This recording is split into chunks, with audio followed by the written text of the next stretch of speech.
Have you ever felt it, that quiet, invisible hum beneath the surface of everything? The force that shapes our world, builds our cities, and charts the course of our lives. It's not gravity, not time, but something we created ourselves. A concept so powerful has become our reality, money. We think of it as a tool, a simple medium of exchange. Paper and metal, digits on a screen, but is that all it is? Or has it evolved into something more, something that now dictates the very pulse of our planet? Imagine our world not as a vibrant, living sphere of nature and culture, but as something else. Something fragile, sitting on a dark, empty stage. A world crisscrossed with fractures, deep cracks running across continents and oceans. These aren't the lines of tectonic plates. They are the stress lines of a system, a global financial architecture that has become increasingly strained. Each crack tells a story of booms and busts, of fortunes made and lost in the blink of an eye, of economies teetering on the brink. From the very beginning, we've sought to create order from chaos. We assigned value to rare shells, to gleaming metals, to printed paper backed by a promise. A promise of stability, of a shared understanding of worth. This invention allowed societies to flourish, to trade across vast distances, to build empires. It was the lubricant for the engine of progress. But somewhere along the way, the lubricant began to seep into the engine itself, changing its very nature. The tool we created to serve us began to demand service from us. Look closer at these fractures. They represent the shocks that ripple through our interconnected world. The 1929 Wall Street crash, the Asian financial crisis of '97, the global collapse of 2008. Each event was a seismic tremor, sending shockwaves that widened the cracks. Millions lost their homes, their savings, their sense of security. And in the aftermath, we patched things up, promising it would never happen again. But the patches were often temporary, the underlying pressures never truly relieved. The system became more complex, more leveraged, more opaque. And as this system grew, so did its influence. The pursuit of profit began to overshadow other human values.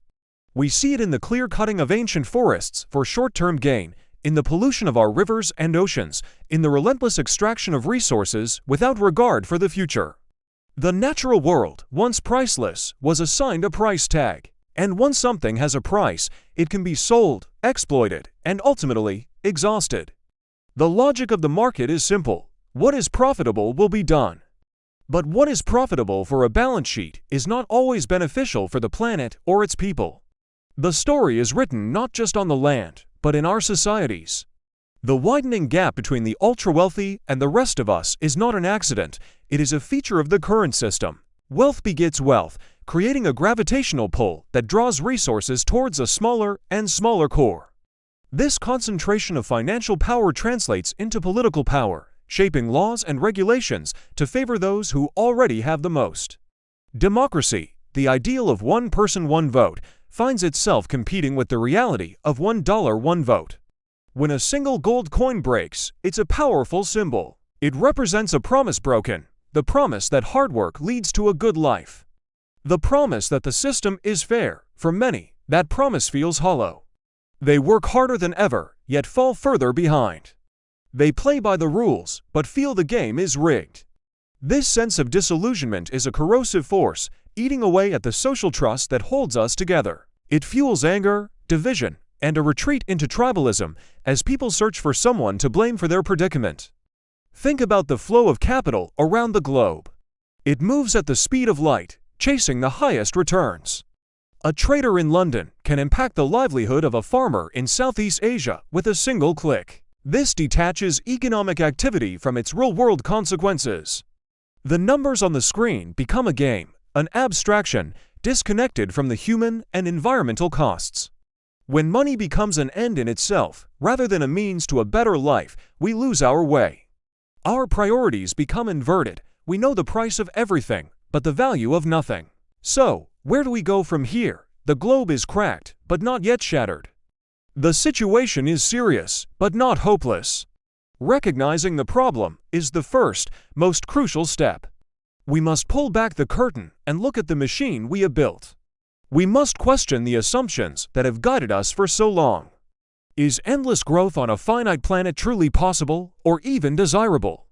Is a system that creates such vast inequality truly stable? Can we redefine what we mean by profit and wealth? The solutions will not be simple. They will require a fundamental shift in our thinking. It means building economies that are regenerative, not extractive. It means valuing community well-being, clean air, and a stable climate as true indicators of wealth.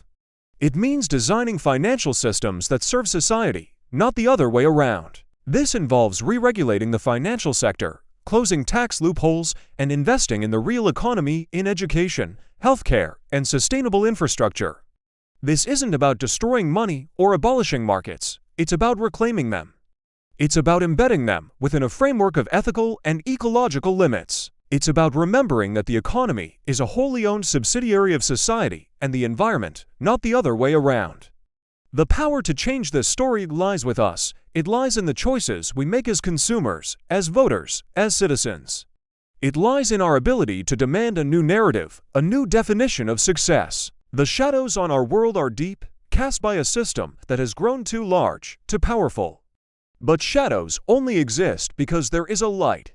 By shining a light on these issues, by having these difficult conversations, we begin to dispel the darkness. The path forward is not about finding a new master, but about becoming masters of our own creation once again. It's about repairing the cracks, not with temporary fixes, but with a new foundation built on principles of justice, sustainability, and shared prosperity. The world is fragile, but it is also resilient. And so are we. Let's start rebuilding. Thank you for watching. If this message resonated with you, please share this video and join the conversation in the comments below. Subscribe for more content that challenges the way we see our world.